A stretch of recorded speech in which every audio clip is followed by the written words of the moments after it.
کچھ دن پہلے وفاقی حکومت نے پاکستان کی تاریخ کا سب سے بھاری اور کڑا بجٹ پیش کیا ہے، جس کا کل حجم یعنی کل تعداد 18.8 ٹریلین روپے یعنی 18,800 ارب روپے ہے۔ یہ بجٹ ایک ایسے نازک موڑ پر آیا ہے جہاں حکومت کو IMF کی سخت ترین شرائط ماننی پڑ رہی ہے۔ اس وفاقی بجٹ کے کچھ بڑے اور چونکا دینے والے فیکٹس یہ ہیں۔ سب سے پہلا فیکٹ، وفاق نے عوام اور کاروباری طبقے سے 15,264 ارب روپے کا ریکارڈ ٹیکس جمع کرنے کا ہدف رکھا ہے، جو پچھلے سال سے تقریباً 17% زیادہ ہے۔ فیکٹ نمبر 2، اس پورے 18.8 ٹریلین میں سے آدھے سے زیادہ رقم یعنی 8,045 ارب روپے صرف پرانے قرضوں کا سود چکانے میں چلی جائے گی۔ فیکٹ نمبر 3، وفاقی سرکاری ملازمین کی تنخواہوں اور پینشن میں 7% اضافہ کیا گیا ہے اور کم سے کم اجرت یعنی منیمم ویج میں 10% اضافہ تجویز کیا گیا ہے۔ فیکٹ نمبر 4، وفاق نے پورے ملک کے ترقیاتی کاموں کے لیے 1,000 ارب روپے مخصوص کیے ہیں۔ لیکن سب سے اہم بات، اس 15,000 ارب کے ٹیکس ریونیو میں سے 8,849 ارب روپے NFC ایوارڈ کے تحت صوبوں کو بانٹ دیے جائیں گے، اور یہیں سے شروع ہوتی ہے ہمارے اپنے صوبے یعنی بلوچستان کی کہانی۔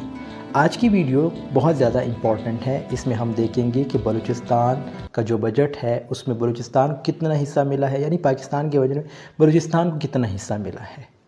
اب بات کرتے ہیں بلوچستان کی صوبائی بجٹ کی، جسے وزیر خزانہ میر شعیب نوشیروانی نے اسمبلی میں پیش کیا۔ بلوچستان کا کل بجٹ 1,089 ارب یعنی 1.089 ٹریلین روپیز ہے۔ یہاں یہ بات سمجھنا ضروری ہے کہ بلوچستان کا یہ بجٹ سرپلس ہے اور اس میں عوام پر کوئی نیا ٹیکس نہیں لگایا گیا ہے۔ اب سوال یہ ہے کہ بلوچستان کے پاس یہ 1,089 ارب روپے آئیں گے کہاں سے؟ NFC شیئر، جیسے کہ میں نے بتایا، وفاق جو ٹیکس جمع کرتا ہے اس کا ایک بڑا حصہ صوبوں کو دیتا ہے۔ بلوچستان کو اس بار وفاق سے ریکارڈ 771 یعنی 741 ارب روپے ملیں گے۔ بلوچستان کا لگ بھگ 70% بجٹ وفاق کے دیے گئے پیسوں پر چلتا ہے۔ بلوچستان اپنے وسائل، معدنیات اور لوکل ٹیکسز سے 170 ارب روپے جمع کرے گا۔ اب آتے ہیں خرچ پر۔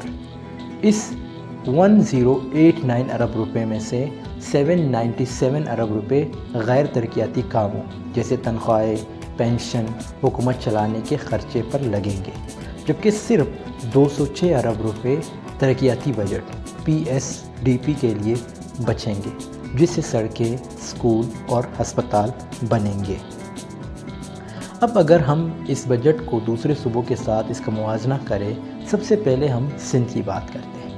سندھ کا بجٹ 3,560 ارب روپے کا ہے، جو بلوچستان کے بجٹ سے 3 گنا بڑا ہے۔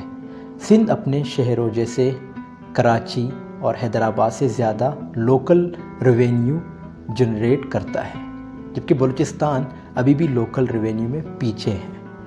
اگر ہم اس کا موازنہ پنجاب کے ساتھ کریں، پنجاب آبادی کے لحاظ سے سب سے بڑا ہے، اس لیے اس کا بجٹ ملٹی ٹریلین میں ہوتا ہے۔ بلوچستان کا اصل چیلنج اب ہے کیا؟ لٹریری اور سماجی نظریے سے دیکھیں تو یہاں ایک بہت بڑا تضاد، جس کو ہم پیراڈاکس کہیں گے۔ رقبے کے لحاظ سے بلوچستان پاکستان کا 44% ہے، لیکن بجٹ کے لحاظ سے سب سے چھوٹا ہے۔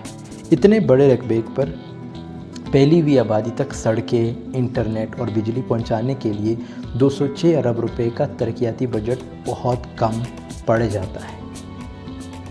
اب اس میں اگر ہم دیکھیں تو بلوچستان کے نوجوانوں کو کیا دیا جائے گا؟ ٹھیک ہے، کم بجٹ کے باوجود اس بار بلوچستان حکومت نے کچھ تاریخی اعلانات کیے ہیں۔ 5,000 نئی سرکاری نوکریاں، صوبے کے نوجوانوں کے لیے 5,000 نئی اسامیاں پیدا کی جا رہی ہیں، جس میں 3,000 تعلیم میں، 500 صحت میں اور 1,000 نئے اضلاع کے لیے۔ سرکاری ملازمین کی تنخواہیں، وفاق کی طرح بلوچستان نے بھی ملازمین کی تنخواہیں اور پینشن میں 7% اضافہ کیا ہے۔ ایک بہت امپورٹنٹ چیز بتانے لگا ہوں، بینک آف بلوچستان صوبے کی معیشت کو سہارا دینے کے لیے 10 ارب روپے سے بلوچستان کا اپنا بینک قائم کیا جا رہا ہے، جس کا نام بینک آف بلوچستان رکھا جائے گا۔ بلوچستان ایویشن کمپنی صوبے کے اندر ہوائی سفر اور رابطے سست کرنے کے لیے 3 ارب روپے کی لاگت سے ایویشن کمپنی بنائی جا رہی ہے۔ صحت اور تعلیم کے لیے 160 ارب اور صحت کے لیے 96 ارب روپے رکھے گئے ہیں، جبکہ ہیلتھ کارڈ کا بجٹ بڑھا کر 6 ارب کر دیا گیا ہے۔ تو دوستوں، وفاق کا 18.8 ٹریلین کا بجٹ ہو یا بلوچستان کا 1089 ارب کا ٹیکس فری بجٹ، لٹریچر ہمیں سکھاتا ہے کہ اچھے الفاظ اور بڑی رقم کا گزر تو خوبصورت لگتا ہے، لیکن اصل خوبصورتی اس وقت آتی ہے جب یہ علم انسان کی زندگی بدل دے۔ جب تک یہ پیسہ کوئٹہ سے لے کر گوادر، ژوب اور تربت کے غریب ترین بچے کی تعلیم اور ایمانداری سے خرچ نہیں کیا جاتا، بجٹ صرف اعداد و شمار کا ایک دندہ رہے گا۔ آپ کا اس بجٹ کے بارے میں کیا خیال ہے؟ کیا 5000 نوکریاں بلوچستان کے نوجوانوں کا مسئلہ حل کر پائیں گی؟ کمنٹس میں اپنی رائے